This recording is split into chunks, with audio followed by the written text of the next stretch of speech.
From KUNC and the NPR network, this is In The NoCo. I'm Erin O'Toole. Even in a milder Colorado winter like this one, short days and cooler temperatures leave many people with the winter blues. In fact, it's a medical condition. Seasonal affective disorder is a form of depression some people feel during winter months.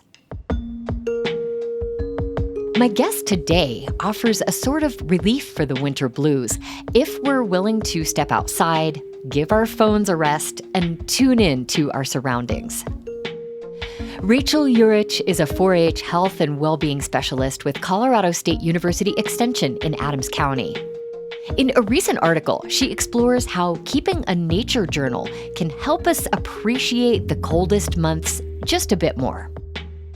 Rachel joined me to talk about the benefits of keeping a nature journal and shared some tips on how to get started.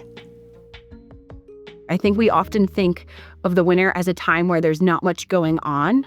However, when we're mindful, when we spend time outside, when we use our senses, we start to notice the symphony of sounds, smells, movements, the textures that make winter so much more different than the other seasons. I love that. And to fully reap the benefits of getting outdoors in winter, you say people should do more than, just bask in the sun. In your article, you suggest nature journaling as a very tangible way to incorporate all of your senses while you're enjoying outdoor time. What is nature journaling, Rachel, and how does it heighten the experience? So nature journaling can look very different for many different people. For me, it's the practice of drawing and writing in response to nature. You're collecting observations, questioning, and making connections to all the different things that you're seeing outside. And we often use our senses when we're nature journaling. So our sight, our smell, our touch, our hearing, so that we can slow down and focus and really notice what's going on around us.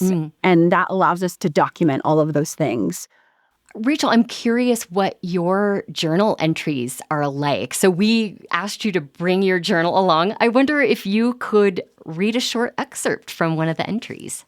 Yeah, of course. So I brought my nature journal with me, and I have the last one that I wrote. And this was at our CSU Mountain campus. We take a bunch of campers there at the end of the summer, and every day at camp, we nature journal. So it's something that we really practice. So always in my nature journals, I start off with my name, Rachel Urich, the date, May 27th, 2025, location, CSU Mountain campus, and then the weather. It was sunny, warm, and there were fluffy clouds. So in a giant fluffy cloud, I have a ponderosa pine. For this prompt, we were looking at our senses. So I have wind blowing, bark smells sweet, warm butterscotch, needles clinging, fallen needles remind me of time in Utah with family. So something just short and sweet that captured the 10 minutes that we were journaling for. Oh, I really love that. I mean, it's not only visual. I actually think I could smell butterscotch just kind of hearing you read that back.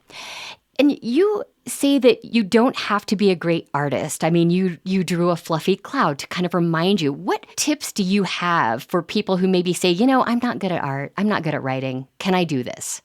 Yeah, I think don't go out with big expectations and maybe go out with a prompt of the sounds that I hear. And that's just something small you can start with, and you can draw a little stick figure you and then write the words. You can start with just writing all of the different sounds. Then maybe next time you go out, you can get a little more adventurous and draw. But it's really for you and you to see only. So it can be as extravagant or as simple as it needs to be. No expectations. Rachel, many people find winter with its long nights and short days challenging for their emotional well-being. As I mentioned earlier, some people struggle with seasonal affective disorder, which is a recurring depression that affects people mainly in fall and winter. How helpful is this kind of practice for people who are more emotionally impacted by the winter season? Yeah, of course. So I would like to start off by saying that spending time and engaging in nature journaling and nature can support our overall well-being.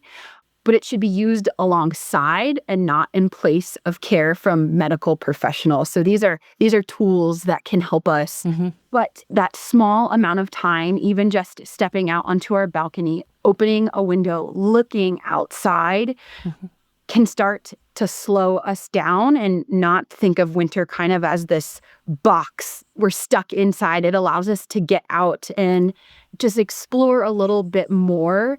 And it helps to frame winter in a better light. And getting outside can start creating a routine for you and kind of have an accomplishment at the end of the evening instead of going home and being stuck. So even though it's dark, we can still feel the benefits of the fresh air and the breeze on our skin and the noises we might hear. I really love hearing what your journal looks like. Could you share another excerpt with me? Oh, sure.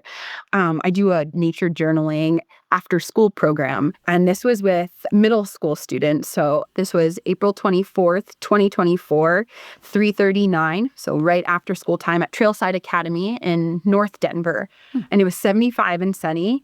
And I'm practicing a zoom in, zoom out activity. So at first I zoomed out. So I'm looking at a tree. There's little dandelions on the ground. The grass is green and growing.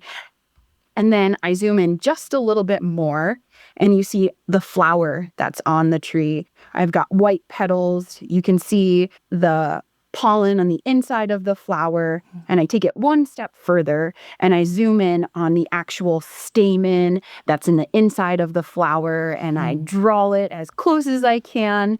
And again, it's a simple activity of nature journaling that's practicing mindfulness. So I'm taking a moment to look closer and closer.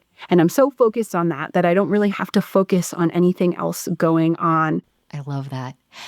We should stress, of course, it's important to bundle up when it's cold. Don't forget the sunscreen. But Rachel, if a family listening to this conversation wants to try this, but only has a small yard or maybe a city park that they could get to, what would a 20-minute winter 5 senses walk look like? And how can they make it a sustainable habit through the season?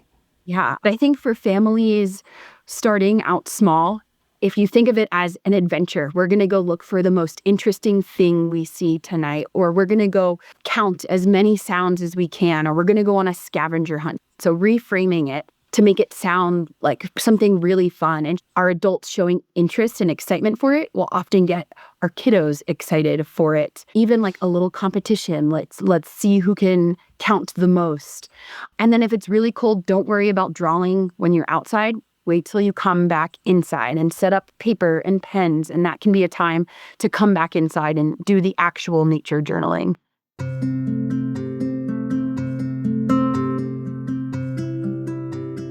Rachel Urich is a 4-H educator with the CSU Extension in Adams County. You can read more of Rachel's advice on how to begin your own nature journaling practice in the show notes and at KUNC.org.